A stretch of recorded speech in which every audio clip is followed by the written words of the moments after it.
এই boring clip আমার একদমই ভালো লাগছে না। এটাকে আমি সুন্দর একটা ফ্লাওয়ার ক্লিপ বানালাম। কিভাবে বানালাম সেটা জানতে হলে পুরো ভিডিওটা দেখতে থাকো।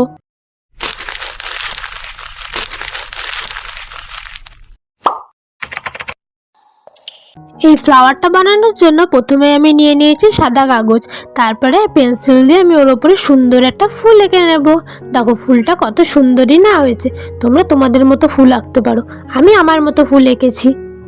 ভিডিও শেষে অবশ্যই কমেন্ট করে বলতে ভুলো না যেন তোমাদের ভিডিওটা কেমন লেগেছে, আর এই আমার ক্লিপটাও।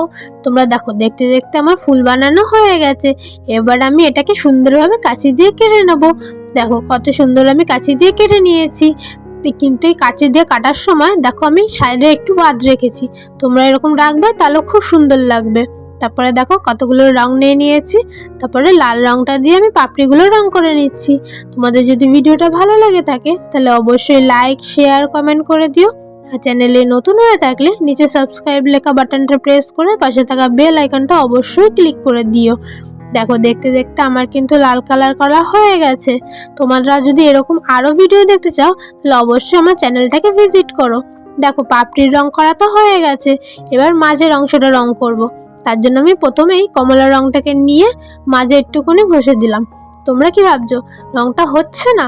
আরে না না, রংটা হচ্ছে, তোমরা বুঝতে পারছো না। এবার দেখো যখন আমি হলুদ রংটা দেবো তখন রংটা একটু চেঞ্জ হয়ে যাবে। দেখো কত সুন্দরই না হয়ে গেল। সেম ভাবে ওইটাকেও রং করে নিলাম। এবার একটা কালো কালার পেন দিয়ে আমি এর মাঝখান থেকে কিছু লাইন ড্র করে নেব, যাতে এটা একটু আসল আসল মনে হয়।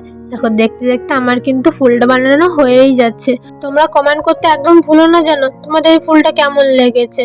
আর তোমাদের যদি কোনো স্কুল প্রজেক্ট বা কোনো আর্ট বা ক্রাফট বানানো দেখতে ইচ্ছা করো তাহলে আমাকে কমেন্ট করে বলো, আমি বানিয়ে দেখানোর চেষ্টা করব। দেখো দেখতে দেখতে আমার হয়ে গেল।